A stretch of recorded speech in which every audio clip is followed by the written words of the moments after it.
Assalamualaikum warahmatullahi wabarakatuh. Apa kabar teman-teman di rumah? Semoga teman-teman dan keluarga di rumah dalam keadaan sehat. Teman-teman, hari ini kita akan belajar mata pelajaran pendidikan agama Islam.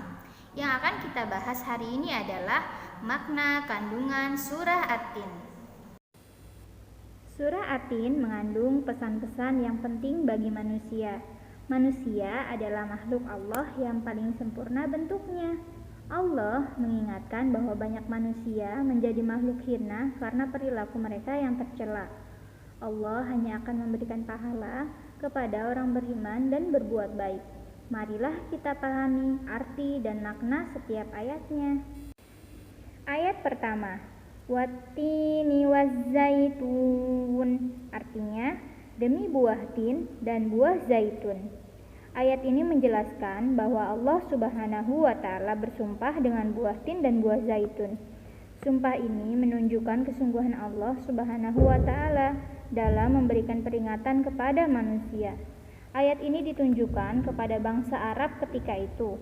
Buah tin dan buah zaitun merupakan tanaman yang paling dikenal di wilayah Arab. Dengan begitu, mereka bisa memahami makna sumpah Allah Subhanahu wa Ta'ala tersebut. Ayat kedua, Waturi Sinin, artinya demi gunung Sinai. Ayat ini juga merupakan sumpah Allah Subhanahu wa Ta'ala yang menggunakan nama gunung, yaitu Gunung Sinai. Gunung Sinai adalah tempat ketika Nabi Musa alaihissalam mendapatkan wahyu dari Allah Subhanahu wa Ta'ala berupa kitab Taurat. Ayat ketiga, wa hadzal baladil amin, artinya dan demi negeri Mekah yang aman ini. Ayat ketiga ini juga masih menunjukkan sumpah Allah Subhanahu wa Ta'ala yang menggunakan nama kota Mekah yang dijamin keamanannya oleh Allah. Kota Mekah adalah kota yang mulia karena sebagai kota kelahiran Nabi Muhammad SAW dan tempat Ka'bah atau Baitullah. Keempat nama yang digunakan sebagai sumpah Allah Subhanahu wa Ta'ala yaitu buah tin, buah zaitun, Gunung Sinai, dan kota Mekah adalah nama-nama yang sudah dikenal masyarakat Arab. Hal ini memberikan penegasan kepada kaum Quraisy bahwa mereka sedang diingatkan oleh Allah Subhanahu wa Ta'ala agar menjadi manusia yang mulia.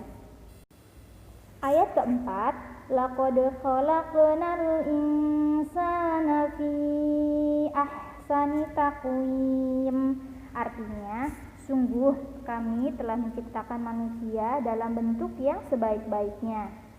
Ayat ini menerangkan bahwa manusia diciptakan oleh Allah Subhanahu wa Ta'ala dengan bentuk yang sempurna. Kesempurnaan tersebut berupa bentuk jasmani yang lengkap, mulai dari tangan, kaki, dan panca indera. Melalui ayat ini, Allah mengingatkan kepada manusia agar senantiasa bersyukur kepada Allah.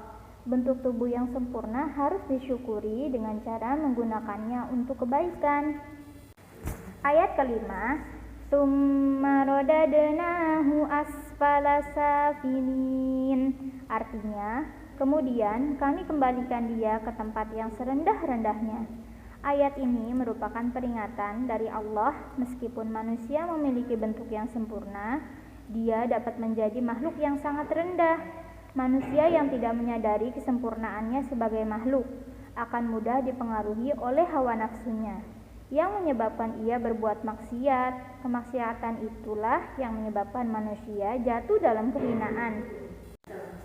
Ayat ke-6, illal ladzina amanu wa 'amilus solihati falahum ajrun ghairu mamnun, artinya kecuali orang-orang yang beriman dan mengerjakan kebajikan, maka mereka akan mendapat pahala yang tidak ada putus-putusnya. Ayat ini menjelaskan bahwa manusia yang tidak jatuh dalam kehinaan adalah mereka yang beriman dan mengerjakan kebajikan. Mereka akan diberikan oleh Allah Subhanahu wa Ta'ala pahala yang tidak terkira. Dengan demikian, keimanan dan amal soleh dapat meningkatkan derajat manusia. Kejahatan dan kemaksiatan dapat merendahkan martabat manusia. Ayat ke-7. Fama yukadzibuka ba'du biddin. Artinya, maka apa yang menyebabkan mereka mendustakanmu tentang hari pembalasan setelah adanya keterangan-keterangan itu. Ayat ini ditujukan kepada orang-orang yang tidak beriman dan mengerjakan kebajikan. Allah bertanya kepada orang-orang yang ingkar, mengapa mereka tidak mempercayai hari pembalasan? Padahal Allah telah memberikan keterangan dan bukti yang nyata, tetapi orang-orang tersebut tidak mempercayai adanya hari pembalasan. Ayat ke-8.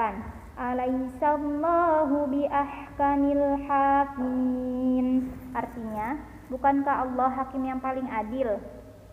Allah bertanya lagi kepada orang-orang yang ingkar bahwa Allah Tuhan yang maha adil dalam memberikan pembalasan. Orang-orang yang beriman kepada Allah dan mengerjakan kebajikan akan memperoleh pahala yang tidak terkira. Sebaliknya, orang-orang akan melakukan kemaksiatan dan kejahatan. Bagi mereka tempat yang hina, baik di dunia maupun di akhirat.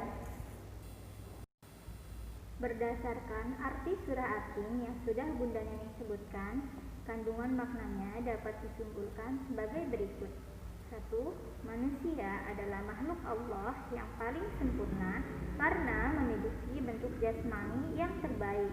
Oleh karena itu, manusia harus mensyukurinya. Yang kedua, manusia dapat jatuh menjadi makhluk yang hina karena perbuatannya sendiri.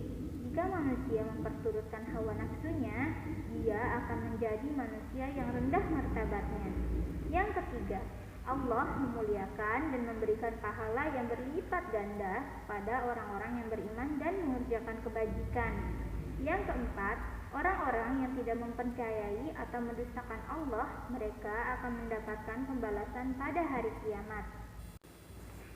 Setelah teman-teman menyimak video Bunda, teman-teman Bunda Neneng tugaskan untuk mengerjakan tugas PAI halaman 10 sampai halaman 11.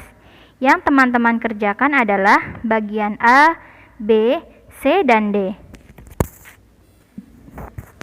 Teman-teman, Bunda Neneng akan bacakan sebuah cerita yang ada di halaman 12. Yang berjudul Ucapkan Bismillah. Suatu ketika di masa Rasulullah ada seorang laki-laki. Ketika pulang ke rumahnya, ia langsung menyantap semua makanan dengan sangat rakus sampai habis karena merasa sangat lapar. Mulutnya tidak berhenti mengunyah. Dia makan sangat banyak. Entah mengapa dia tidak merasa kenyang.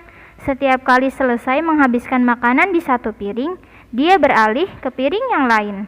Dia pun bertanya kepada Rasulullah, "Ya Rasulullah, mengapa aku tidak juga merasa kenyang?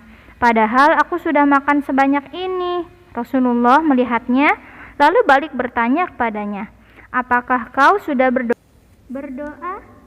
Ucapkan bismillah sebelum makan," kata Rasulullah.